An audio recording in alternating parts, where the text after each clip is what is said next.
So I'd like to start off this video by referencing Red Pill Game Reviews by Eincrow. Great channel, but the way it plays into this is that he's got a factor where he judges whether or not a game is red pill based upon the killable female human enemies component in the game. In other words, are there female bad guys that you have to shoot to progress the plot? And as I think is obvious from his rather verbose phrasing there, he's being a little bit ironic. In this era of Anita Sarkeesian and constant complaints about video games, he's making the point that the vast majority of people that you kill in games are anonymous men who get, tortured to death. And that all of this feminist complaining is ludicrous.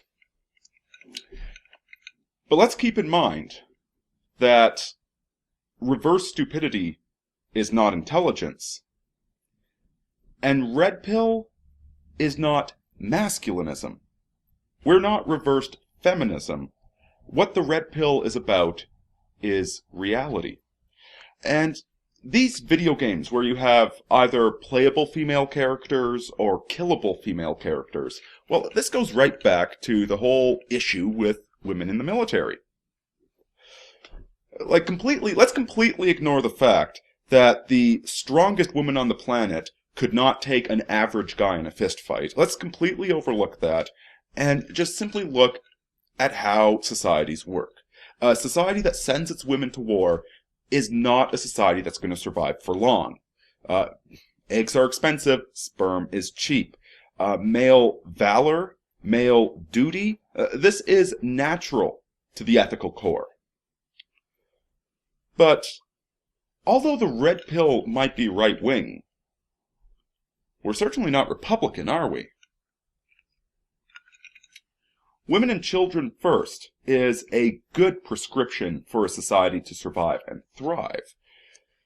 But if that society is already twisted up and broken, then at that point, you're just throwing good money after bad. You're wasting your life to sacrificing it for a society that's destroying itself anyway. So let's pause for a moment and consider Shakespeare's best play, Titus Andronicus. Titus Andronicus can be interpreted as the story of a man that goes from being Republican to being red pill.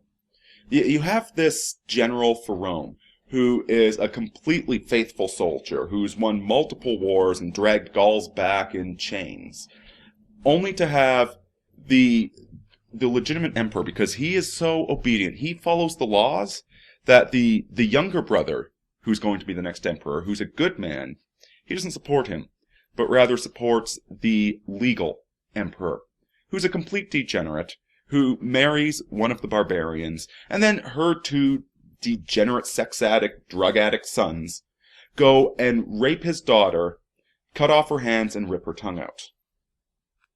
And all throughout the movie, all throughout the first 3 acts, he is just being obedient. He's doing what he's supposed to. He's accepting the justice of this degenerate MILF fetishist of an emperor. He's doing everything he's supposed to. He's sacrificing for his society, and his society is eating him alive. It's eating his family alive. By the end of the movie, out of something like 27 sons, he only has 1 left.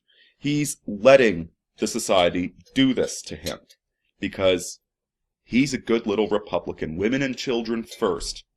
Even when the women and children are divorcing left, right, and center for frivolous reasons, even when the women are going around having casual sex, being single mothers, demanding the government pay for their babies, yeah, he is sacrificing so much for nothing. And eventually, he figures that out.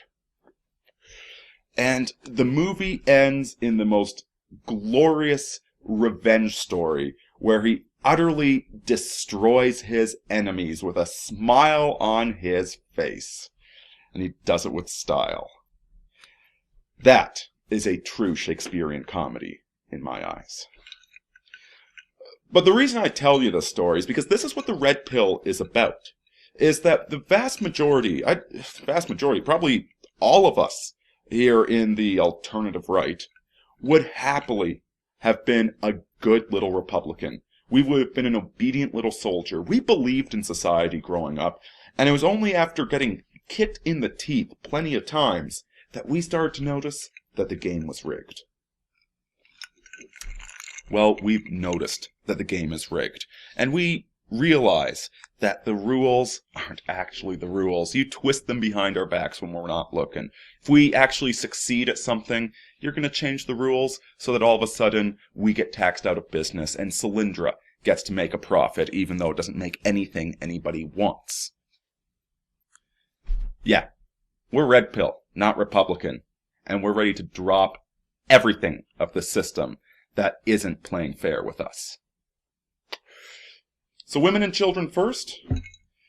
No, see, this is where it gets a little bit difficult, because as red-blooded men, it is in our instincts to protect and care for women and children. That's what we do. That is our glory, is to sacrifice. That, yes, 99% of workplace deaths are men, and we demand some goddamn respect for that, but we're not asking that 50% of it be women.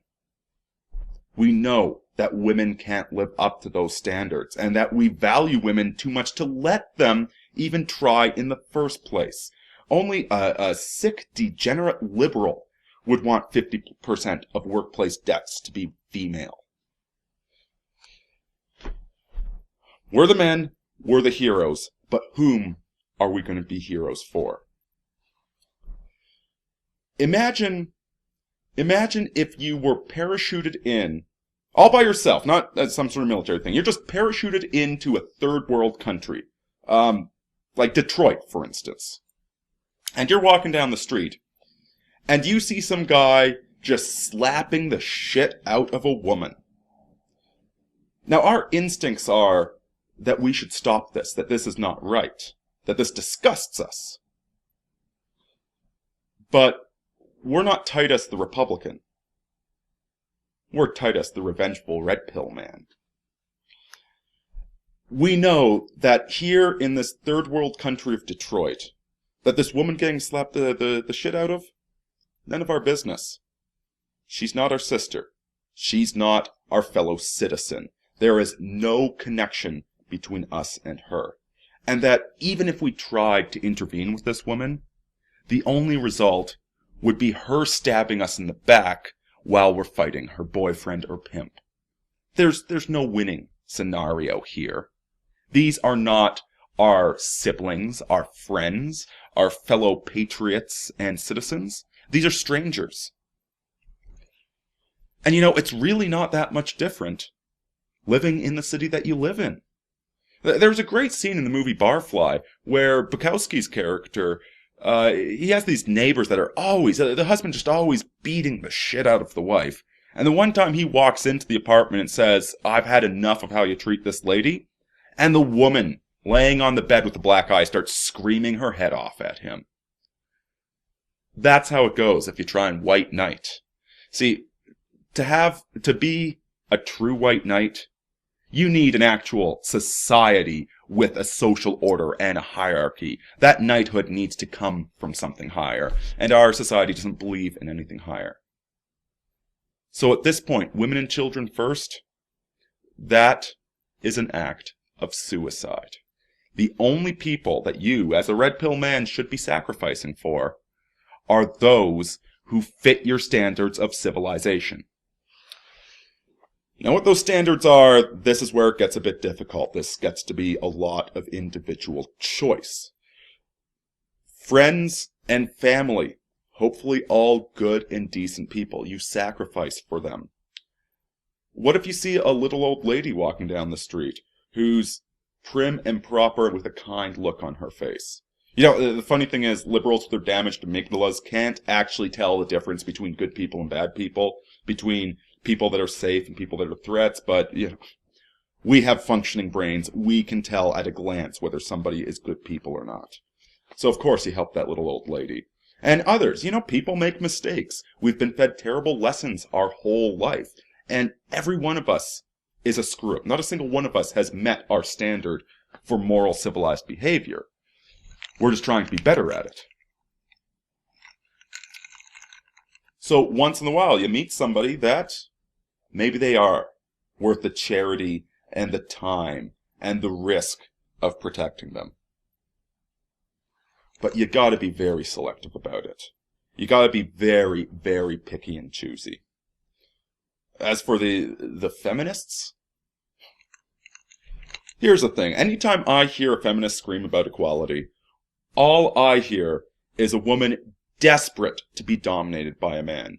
Except so rebellious in her heart that the only sort of domination she can accept is some preternatural BDSM relationship, as opposed to loving patriarchal dominance, where he goes out of his way to take care of her, and she goes out of her way to take care of him. You know, like a healthy human relationship. These feminists are misbehaving children. And the government, if you spank a kid that needs a spanking, will take the kid away from you, lock you in jail. So the misbehaving children, avoid them. Abandon them. Don't protect them. Go Galt. Economically and as a man. Only be a man for those that deserve it. Never protect the degenerates. Aurini out, folks.